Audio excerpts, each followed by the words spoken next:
Bonjour à tous et bienvenue dans ce nouvel épisode du Deep Talk. Cette fois, le Deep Talk se déplace à Adopt AI dans un lieu magnifique, le Grand Palais. Nous sommes en plein cœur de Paris et pour ce magnifique podcast, j'ai l'honneur d'accueillir deux invités de marque. Aujourd'hui, je reçois le CEO de H Company, Gauthier Cloy. Bonjour Gauthier. Bonjour. Et une habituée maintenant du Deep Talk, Julie Huguet, la directrice de la mission French Tech. Bonjour Julie.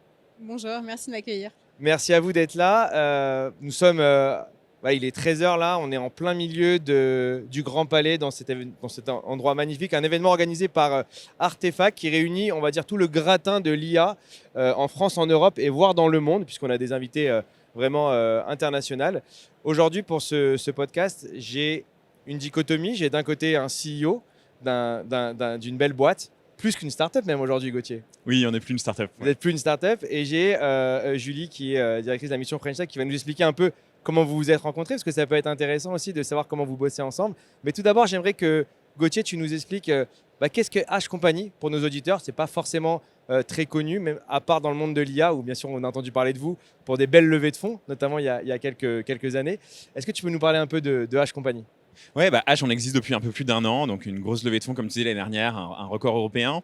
La première année, on a concentré à construire nos propres modèles, donc c'est des modèles spécialisés dans une rupture technologique qui était vraiment le chaînon manquant de l'IA pour les entreprises, qui est le computer use.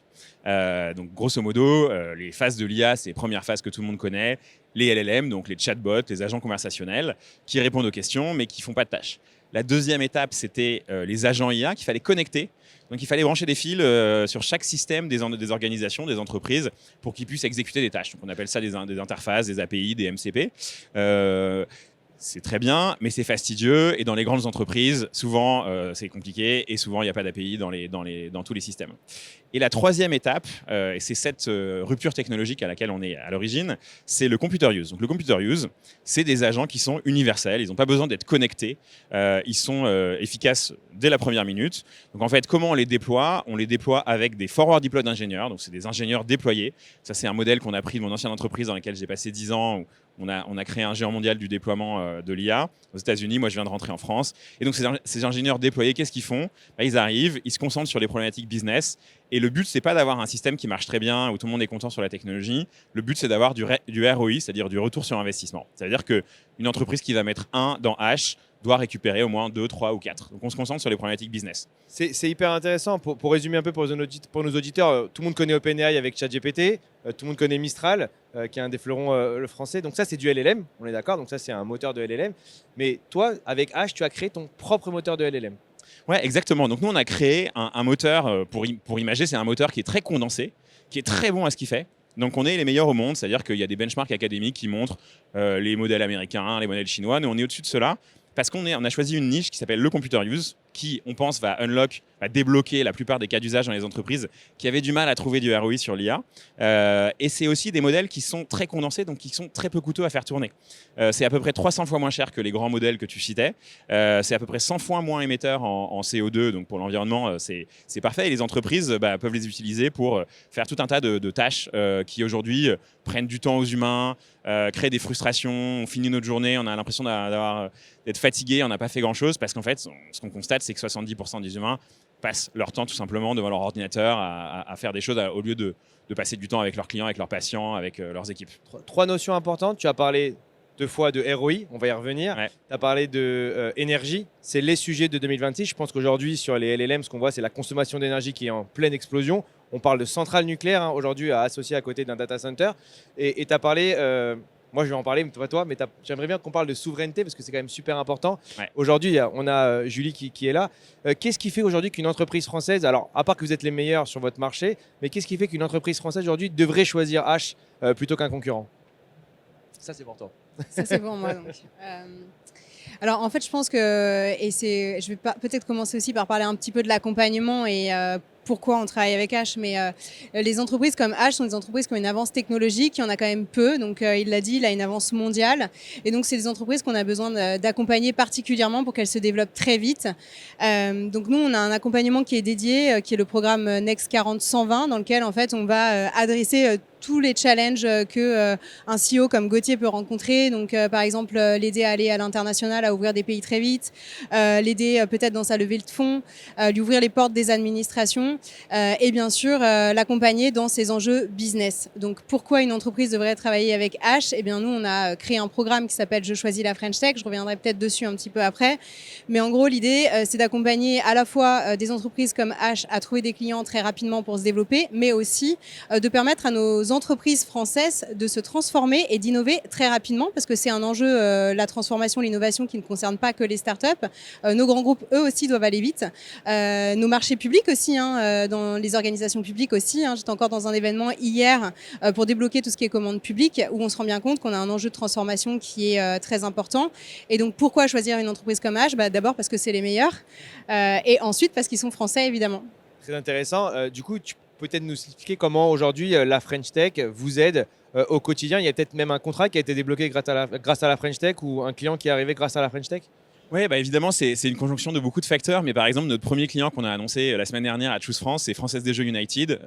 Et aux rencontres Dex, où on était invité par la French Tech, la mission avait organisé un petit déjeuner avec Stéphane Palaise, avec Patrick Pouyanné, donc un espace très exclusif pour discuter de nos technologies. Donc oui, pour nous, ça a une grande valeur. Après, il faut qu'on délivre. Ça, c'est vraiment le sujet qui nous appartient à nous. Mais oui, la mission French Tech nous facilite l'entrée dans les entreprises. Sur l'étranger, j'étais la semaine dernière, j'ai passé du temps aux États-Unis, au Canada. Mais dans chaque ville, en fait, dans chaque capitale, il y a des French Tech qui nous reçoivent, qui nous mettent en contact avec des grands groupes locaux, avec le réseau diplomatique. Donc ça, c'est vraiment très, très utile pour une entreprise comme nous qui, en fait, nous, on n'a pas encore de concurrents. Comme on le disait, on est sur une niche, mais on est les leaders mondiaux de cette technologie. Donc, on doit aller très, très vite. On ne peut pas se permettre de commencer par la France, de voir comment ça se passe. L'année prochaine, de faire un autre pays. On doit aller tout de suite Amérique du Nord, Asie, pays du Golfe, Europe. Et la French Tech nous aide beaucoup là-dessus. Tu étais à Berlin aussi la semaine dernière, si je ne dis pas de bêtises. Tu parlais de vitesse notamment. Et la vitesse, on la sent dans ce que tu es en train de dire là, c'est que l'accélération et la vitesse dans le déploiement de tes solutions. Est-ce que tu peux nous donner, justement pour les auditeurs qui sont potentiellement des clients, un cas d'usage que tu as développé avec un client, quelque chose de concret? Parce que c'est vrai qu'avec l'IA générative, on a souvent entendu parler de POC, d'usine à POC, et on aime bien les cas concrets avec des ROI et avec des vrais cas d'usage. Ouais, en fait, les cas concrets, c'est quand tu te connectes à des clients à des systèmes chez le client qui ont une vraie importance opérationnelle. Donc, par exemple, on a aujourd'hui une grande entreprise de publicité. Le commercial passe 70% de son temps à manipuler différents outils, des CRM, des emails, chercher des trucs sur Internet, revenir, etc. Donc ça, c'est un cas d'usage typique. Que ce soit un commercial, un médecin dans un service des urgences, en fait, ils vont passer 70% de leur temps à interagir avec des interfaces utilisateurs qui ont été créées pendant les 30 dernières années, qui ne sont pas faites pour fonctionner entre elles. Et donc, les cas d'usage, je te les donne sur le plan technique, mais en fait, ce que nous, on mesure, c'est est-ce qu'on a divisé par 2 le temps d'attente aux urgences? Est-ce qu'on a multiplié par 2 le chiffre d'affaires d'un commercial? Est-ce qu'on a permis à une usine de ne pas délocaliser ou au contraire de recréer un site industriel parce qu'en fait, on a créé de l'efficacité dans les processus. Et donc, on redevient compétitif par rapport aux étrangers. Donc, comme Julie disait, c'est vrai que pour nous, c'est super. On est une entreprise d'IA, on a envie de se développer. Mais ce qui est encore plus crucial pour notre pays, c'est que nos grandes entreprises, notre économie en fait, et nos gouvernements utilisent ces technologies pour ne pas se faire dépasser. Et je voudrais rebondir sur ce que vient de dire Gauthier, mais en fait, la French Tech, ça va encore un cran plus loin. C'est-à-dire qu'à la fois, les solutions proposées par les startups permettent à nos entreprises, PME, ETI, grands groupes, de se transformer, mais elle permet aussi le progrès. Gauthier a mentionné notamment réduire le temps d'attente, aux urgences. Aujourd'hui, la French Tech, c'est ça aussi. On accompagne des entreprises comme par exemple Proboté, c'est des micro-robots qui vont dans le cerveau pour éviter la chirurgie lourde. Ces robots, ils permettent d'aller soigner des maladies comme Parkinson, donc c'est assez incroyable. Tu vas avoir des entreprises comme White Lab Genomics qui réduisent le temps de recherche des médicaments. Et c'est ça aussi, je pense qu'il faut refaire passer un peu ce message, c'est important, mais les entreprises qu'on accompagne, elles ont le potentiel de devenir des leaders internationaux. Elles vont nous permettre à la fois d'être souverains en tant qu'État, en tant qu'entreprise, d'avoir nos propres solutions, mais surtout, elles apportent le progrès et c'est l'ensemble des citoyens français qui peuvent en bénéficier. Oui, donc c'est ça, c'est à la fois du progrès, à la fois une ouverture sur les marchés en France, mais aussi à l'international. Et ton expérience internationale, notamment aux États-Unis, est-ce que ça t'aide aujourd'hui au quotidien dans ta structuration de l'entreprise et dans les enjeux que tu as sur H Company? Ouais, donc c'est vrai, j'ai passé 10 ans dans un mastodonte américain de l'IA. J'ai appris beaucoup de choses. Alors j'ai travaillé aussi en France, j'ai créé le bureau français pour cette entreprise. Les Américains, ils respectent deux choses, ils respectent la rapidité, ils respectent les résultats. Et c'est vrai que ce que j'ai vu aussi, c'est en rapidité, eux aussi décident très vite. J'ai un exemple d'une grande entreprise américaine. On fait une première démo, on ne les connaissait pas. On revient chez eux et la deuxième réunion, un petit problème technique, la deuxième réunion, ils nous disent OK, bah, sortez de la salle, on a mis tous les gens qui doivent décider, donc sortez de la salle, attendez dehors pendant 15 minutes, on revient, ils nous disent OK, bah, on va signer, on a préparé les documents et on signe. Et ça, c'est le délai de signature, bon, ça c'est exceptionnel, mais généralement c'était autour de 3 semaines. En Europe, c'est plutôt autour de 9 mois parce que bah, on veut avoir la solution parfaite, on veut impliquer tout le monde, mais pas forcément en parallèle. Donc on va commencer par un meeting, ensuite on va attendre 10 jours, on va en avoir un deuxième. Et c'était peut-être possible pour plein de domaines de l'économie, c'était peut-être même bien d'ailleurs de prendre le temps de réfléchir. Sur l'IA, les Américains sont très forts parce qu'en fait, ils ont envie d'expérimenter, ils ont envie d'expérimenter très vite. Ils prennent des décisions rapides. Pour eux, c'est plus grave de ne pas prendre une décision rapide que de se tromper, en fait, parce que c'est pas un problème de se tromper, on a expérimenté, on avance. Et donc l'expérimentation, ça joue un rôle majeur. Et le deuxième élément, c'est les résultats. C'est-à-dire que si au bout de 2 mois, 3 mois, il n'y a pas de résultats, ils n'ont aucun scrupule à dire on les sort, en fait, même si on les aimait bien, même si... Et donc ça, je pense qu'on doit s'inspirer de ça en Europe. La souveraineté, c'est très important pour l'Europe, mais ça ne doit pas empêcher la performance, parce que sinon, en fait, on va se déclasser. Donc, il faut choisir des solutions européennes, bien sûr, mais il faut être très exigeant envers des entreprises comme nous. C'est comme ça qu'on sera bon. Non, mais c'est très clair, c'est vraiment cette culture du résultat hein, que tu essayes d'incorporer dans H. Moi, ce qui m'intéresse, c'est que c'est vrai qu'on a entendu parler de H pendant un an et demi avant. Quand tu récupères aujourd'hui la compagnie, c'est quoi tes enjeux sur 2026 et dans quelle situation tu récupères H? Parce que nos auditeurs, ils aiment bien entendre tout ça. Ouais, donc moi, je suis arrivé à H à peu près un an après le début. Donc j'étais proche du fondateur Laurent Siffre pendant la levée de fonds et puis on discutait régulièrement. Mais c'est vrai que la première année, c'était vraiment une année de recherche et développement. Alors, il a recruté une équipe de tueurs, enfin, on peut le dire, des gens qui viennent de tous les gros laboratoires mondiaux de l'IA. Parce que Laurent, on n'en a pas parlé, mais c'est quand même celui qui a créé l'IA en partie chez Google. Il a fait AlphaGo, DeepMind. AlphaStar, chez DeepMind, exactement. Puis après chez Google, Gemini. Donc c'est vraiment une star dans son domaine. Il a recruté une équipe vraiment de tueurs. Ils ont travaillé, moi j'ai suivi de loin, j'étais aux États-Unis, j'ai suivi la construction de ces modèles qui sont les meilleurs mondiaux en fait, et qui continuent. On a des releases tous les 3 mois qui continuent avec les meilleurs mondiaux. Donc moi je suis arrivé et j'ai créé une équipe de direction. Une manière de les déployer, donc le B2B, donc se concentrer sur les entreprises, une stratégie. J'ai recruté une trentaine de personnes qui viennent d'entreprises comme McKinsey, Palantir, qui ont l'habitude de déployer, et puis des entreprises plus IA comme Meta, Google, Mistral, qui ont plutôt des très bons talents. T'es bien entouré. Donc voilà, et tu me demandais les priorités pour l'année prochaine.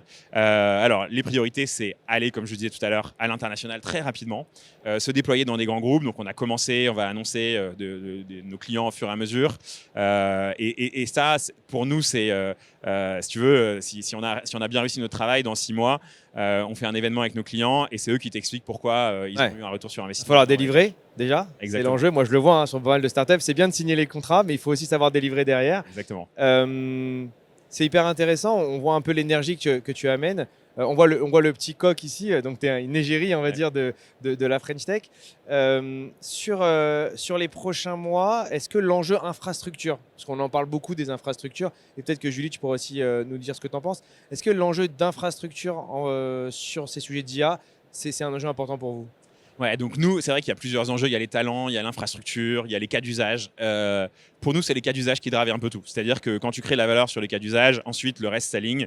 Tu arrives à attirer les meilleurs talents parce qu'ils se disent ouais, on a un champion mondial basé en France, j'ai envie de revenir dans mon pays, ou j'ai envie de basculer d'une GAFAM. D'ailleurs, parce qu'on parlait des talents, mais c'est vrai que beaucoup de talents reviennent des États-Unis, et ça, on est très content qu'ils viennent se former d'ailleurs dans les belles entreprises américaines. Tu parlais de Google DeepMind, et qui reviennent en France, comme on l'a toujours dit, et comme Julie le dit souvent, on a les meilleurs talents en France. On a les meilleurs talents. en On a France. les meilleurs et les meilleures écoles et les meilleurs centres de recherche. Voilà. Et donc, du coup, c'est vrai que bon, les talents, je pense qu'il n'y a pas de souci, tu vas les trouver. Ouais, les talents, je suis hyper content. On a plein de gens qui reviennent des États-Unis, alors que on pourrait dire la France en ce moment, c'est un peu instable. Pas du tout, en fait. Ils voient un futur leader et ils quittent leur job et ils viennent chez nous. Donc ça, c'est vraiment. Et tu parlais de l'infrastructure. Alors. Évidemment, c'est très important et c'est important d'avoir une infrastructure souveraine en France. Les entreprises à qui on parle, elles veulent que s'il y a des choses qui tournent, ce soit chez elles, soit à minima en France ou en Europe. Ensuite, nous, on a construit des modèles qui coûtent 100 fois moins cher, y compris, donc ça veut dire en fait 100 fois moins d'infrastructures pour les faire tourner. Donc on est dans une situation un petit peu différente des grands fournisseurs de LLM généralistes en fait, qui vont avoir besoin de grosses infrastructures. Nous, on a besoin de grosses infrastructures pour l'entraînement de nos modèles. Donc c'est pour ça qu'on n'arrête pas d'augmenter notre capacité de calcul. Ensuite, pour les faire tourner, on est capable de proposer aux entreprises qui veulent les faire tourner chez elles et qui n'ont pas forcément une énorme infrastructure de le faire tourner. Donc c'est une de nos forces, mais évidemment, dans le long terme, il faut des infrastructures en Europe. Donc, si on rentre un peu dans la technique, tu peux être on-premise ou tu peux être en cloud. Exactement. C'est important pour la partie sécurité notamment. Ouais, c'est hyper important. Donc, tu as des entreprises et puis les gouvernements en fait, qui sont traditionnellement on-premise, les banques, les services sensibles des gouvernements. Tu as les entreprises qui sont sur des clouds, mais des clouds qui sont managés par eux. Donc, ça aussi, on s'est déployé. Et puis, tu as des entreprises qui sont OK pour que ce soit sur des clouds, on va dire, internationaux, lorsque c'est moins sensible. Et ça, on sait faire aussi, bien sûr. Hyper intéressant. On aura le sujet sur un podcast beaucoup plus long de rentrer dans les détails de l'offre. Sur cet événement que vous avez découvert aujourd'hui, est-ce que vous avez des sociétés que vous avez découvertes et qui vous ont attiré ou pas du tout ? Moi, du coup, je peux inviter les personnes qui nous regardent à venir visiter le stand de French Tech Grand Paris, donc une des capitales labellisées par la mission French Tech, qui accueille 12 startups aujourd'hui, dont H. Et donc 12 startups, 12 pépites autour de l'intelligence artificielle. Donc voilà, ceux qui nous écoutent et qui sont un petit peu curieux, venez découvrir ces entreprises françaises. Est-ce que tu as vu quelque chose ? Moi, j'ai pas grand-chose à rajouter. Effectivement, venez sur le stand French Tech Grand Paris. Prenez un pull parce qu'il fait pas forcément chaud sur le salon. Et venez nous voir à H. On sera là aujourd'hui et demain sur le salon French Tech Grand Paris. Il faut savoir que c'est que dans 2 semaines ici, on va accueillir, l'événement va être la patinoire, l'une des plus grandes patinoires de Paris. Donc la fraîcheur sera aussi de rendez-vous dans 15 jours. Ouais. Écoutez, merci beaucoup pour tout ça. Je peux vous souhaiter que de réussir. Et toi, Gauthier, je pense que vu comme tu es parti, il n'y a pas de raison de ne pas y arriver. En plus, tu es super bien accompagné. En tout cas, je suis ravi de vous avoir eu dans le podcast. Je vous souhaite plein de clients. Qu'est-ce qu'on peut vous souhaiter pour les fêtes de fin d'année ? Et puis surtout plein de résultats chez ces clients sur le long terme. Et plein de cas d'usage à développer. Merci beaucoup à vous Merci à toi. Et à très bientôt. Merci Rémi. Merci.